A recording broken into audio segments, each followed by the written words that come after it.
Pria ini dijadikan umpan karena dikira sudah tidak bernyawa untuk mengalihkan perhatian anakonda raksasa yang mengejar mereka. Awalnya para kru film ini akan pulang kembali ke rumah, tapi saat malam hari si sutradara yakni Dove mendapat ide cerita baru sebelum mereka sampai. Ia mengganti pemeran utama yakni Griff menjadi Anna karena sebelumnya ia terlihat hebat menghabisi para perampok yang menambang emas ilegal. Semua berjalan sesuai kehendak Dove, tapi Griff merasa perannya jadi tidak dibutuhkan. Ia merasa dikhianati temannya sendiri dan merasa kecewa kepada sahabatnya itu. Sehingga esok paginya Griff bermalas-malasan ketika disuruh Dove untuk ganti kostum. Tapi tiba-tiba sebuah kapal mewah datang melewati mereka dan mereka ternyata adalah kru film. Mereka sedang membuat ulang film Anaconda resmi dari perusahaannya. Kini semua orang melihat ke arah Griff. Griff sudah berbohong ia memiliki hak cipta film Anaconda dan membawa mereka ke tempat berbahaya ini. Akhirnya Dove mengusir Griff. Griff yang menaiki Scotchy mencoba menemui para kru resmi dari film Anaconda. Ketika sampai ia melihat kapal tersebut sudah hancur lebur dan tersisa satu orang wanita. Namun ketika Griff hendak menolong, seekor ular sudah melahapnya. Di kapal, Dove akan mengubah jalan cerita. Tapi ketika perdebatan terjadi, Anna tiba-tiba menodongkan senjata kepada mereka untuk ikut turun dengannya. Anna membawa mereka ke sebuah tambang ilegal dan Anna sudah menipu mereka. Orang-orang yang mencari Anna malam itu adalah polisi dan kini mereka dijebak Anna. Tiba-tiba salah satu agen datang mengancam Anna dan sudah akan berhasil menolong para kru film. Tapi Griff diam-diam mengarahkan senjata kepada polisi itu dan sudah salah paham. Mengira sudah menolong teman-temannya, ia malah memperburuk keadaan. Ia juga mengancam Claire untuk terjun masuk ke dalam air. Namun Claire yang sigap langsung membalik keadaan dan tiba-tiba seekor anaconda datang melahap Anna masuk ke dalam air.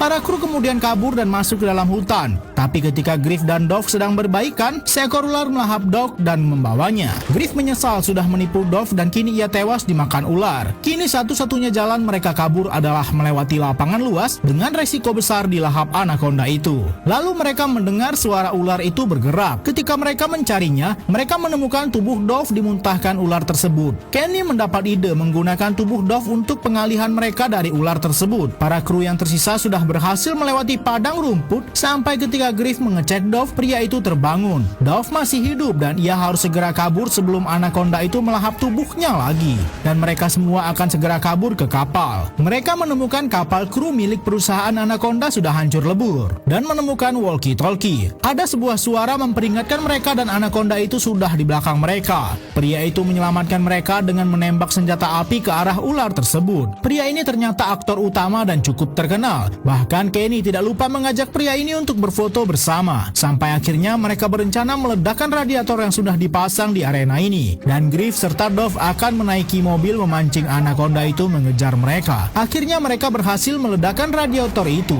Namun sayang tidak membuat Anaconda ini cacat sedikit pun. Ketika ular tersebut siap melahap mereka, dengan berani Griff maju ke depan menembak ular itu dan berhasil membuatnya tercerai-berai. Untunglah para kru Anaconda ini selamat dan berhasil menayangkan film mereka sendiri yang langsung diklaim oleh perusahaannya karena mereka tidak memiliki izin resmi.